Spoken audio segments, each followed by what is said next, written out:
Welcome in the buff. It is Monday. The horrible Mondays have returned, but coffee helps. And you got to have some rules when you're drinking coffee. There's the shh, we're still drinking. There's the whoa, whoa, whoa, whoa, almost. You can almost talk. And then there's the now you may speak. We're at speaking level. This is the second cup of coffee, episode 3. I'm Dan Buffa, and you are watching In the Buff. I'm not naked. That may come on episode 7 or 8 or 20. And quite frankly, today it's a somber mood because no, I'm not going to talk about the Juan Soto shit. Yeah, that comes here or he doesn't. Cardinals fans hibernate until tomorrow at 5 p.m. And for movie fans, well, go to IMDb. They have plenty of options there. But it's more of a somber call to arms. What the fuck is going on with us kind of thing. Over the last week, 2 young kids were killed in the St. Louis neighborhood. This has nothing to do with race. It's got nothing to do with any political angle. It is just one kid was killed when he was riding a moped, and another kid was struck by 2 cars in front of Ted Drew's, which is a St. Louis institution. Chippewa and Jameson, it's just, you can't miss it in South City. And I know why. At least the second kid was killed. So it was Sam Crowe, who was 15, who was an aspiring, bright young student. He was top of his, near the top of his class. He had a lot of friends. He attended a school that is literally, if where I'm sitting in my house, it's about 2 blocks that way. And you can see it, Bishop DeBerg. And so he will not get to attend his sophomore year at DeBerg. I mean, I've lived next to DeBerg for years. I run by it, I drive by it, I ride by it. I played them when I went to school at Brentwood.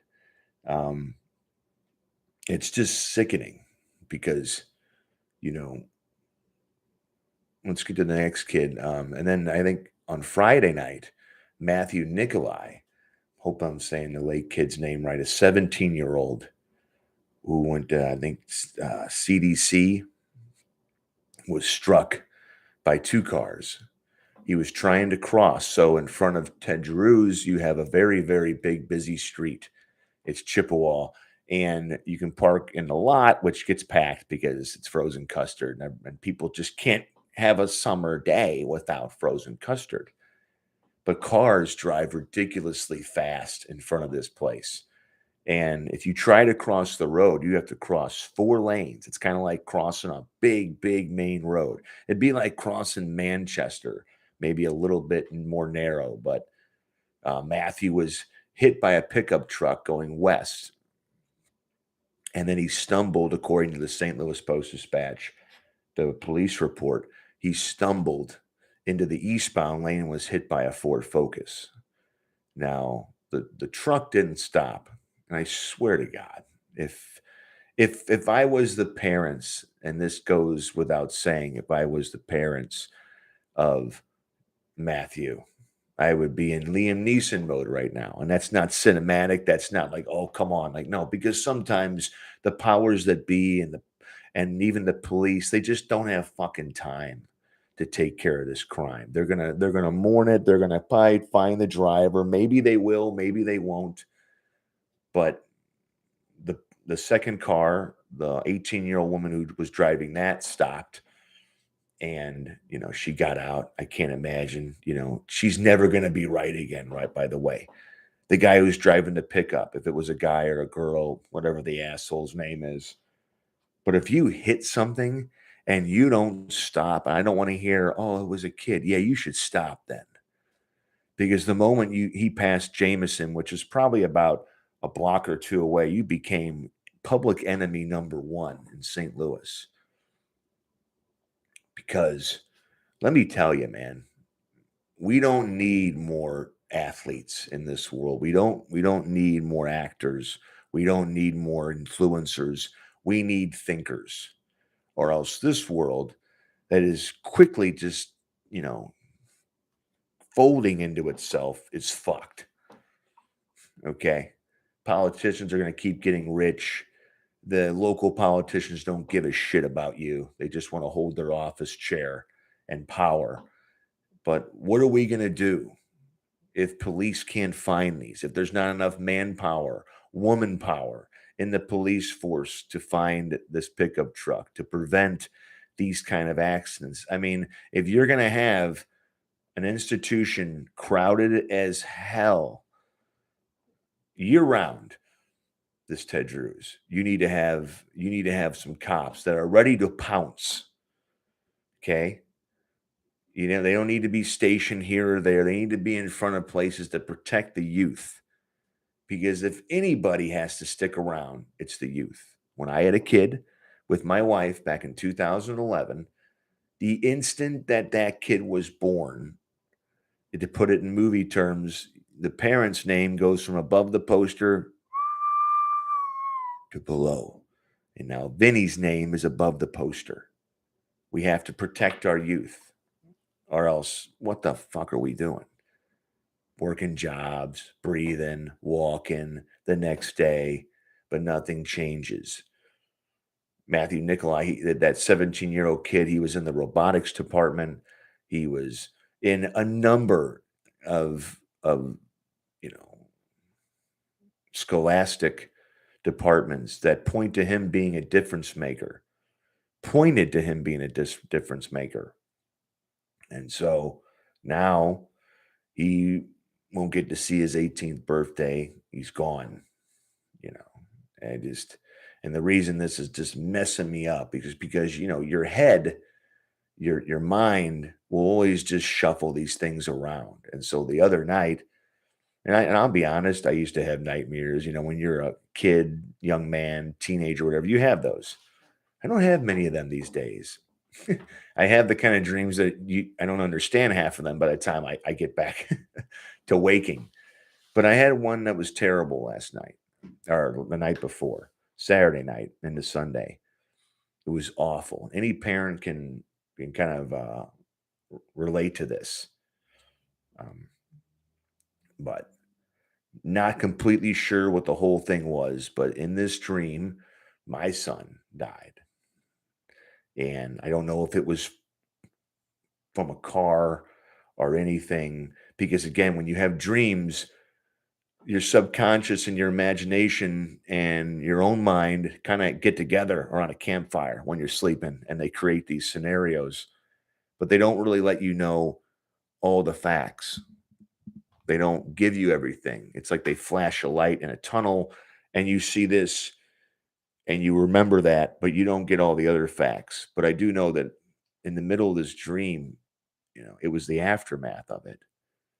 And maybe my mind just spared me the other stuff, but I was riding a bike, which gives me the idea that maybe we were in a car accident. I was trying to get to a hospital, tell people, but it was just awful. It was too real, you know.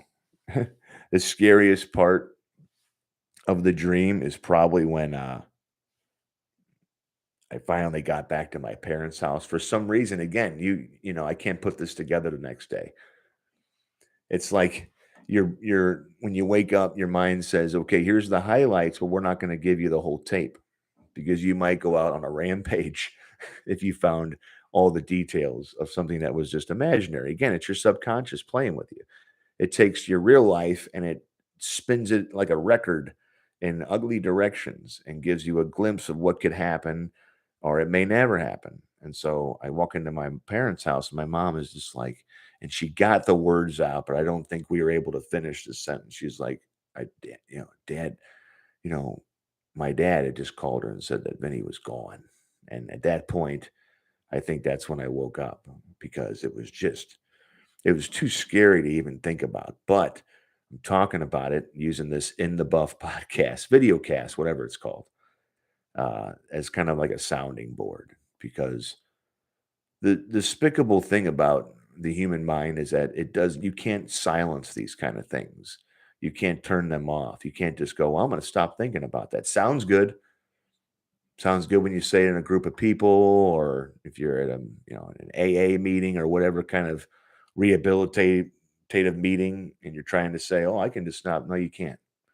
You cannot think about that. Not if you're a parent, not if you have to wake up every day with the sole goal being that he has to see the end of it. And that's not dramatic. That's just real. And so when I see two kids that lost their lives, just halted like, the end of Sopranos, the screen just went black. No explanation, no nothing. Maybe Sam was riding a little crazy on his moped. I don't know. But if you see kids around, like when I see kids on a street, on a sidewalk, near a street, I just all of a sudden just slow down. I don't care where I'm going. It's not their fault. It can, in a logical discussion, be their fault, but it doesn't matter. You cannot drive erratically or even drive regularly and end up hitting a kid. You just can't, because I don't want to be that pickup driver, as much of a fucking prick as he is for not stopping. I don't want to be that 18-year-old woman in the Ford Focus who has to live with that. The fact that Matthew had stumbled after getting hit by a pickup truck. And I don't know. I just want to just wanted to do this because it's messed me up. And I'm sure the parents of these two boys don't want to listen to this or watch it, or probably telling me to shut up. But I can relate in some distant way, you know, to having to wake up without your kid. And, every goal as a parent is you have to outlast your kid. It's like a movie. You have to just, you have to, he has to survive or she has to survive, not you. That's not the goal. So, um, I hate to say this, but rest in peace, Sam Crowe and Matthew Nicolai, who were headed for great things, could have been game changers. And again, parting message is slow the fuck down on the road. You don't have to get wherever you're getting. Tell your boss there was a kid crossing the road and we had two kids die in road accidents. So I'm sorry I'm late to not flip the chicken or take the calls and blah, blah, blah. You're going to a party. It's not the bash of the century. Slow down. You're going home to see your wife. She can wait. Did you get the lemons that she wanted? Who fucking cares? Slow down. Okay. Because we can't keep losing kids. St. Louis's stats for young life lost is about as ugly as anything. So that's all I got. No sports, no movies. That shit's not important. I'm raising a glass for Matthew and for Sam and for the drivers and the people who can watch this and maybe leave it a little better. In the buff, out.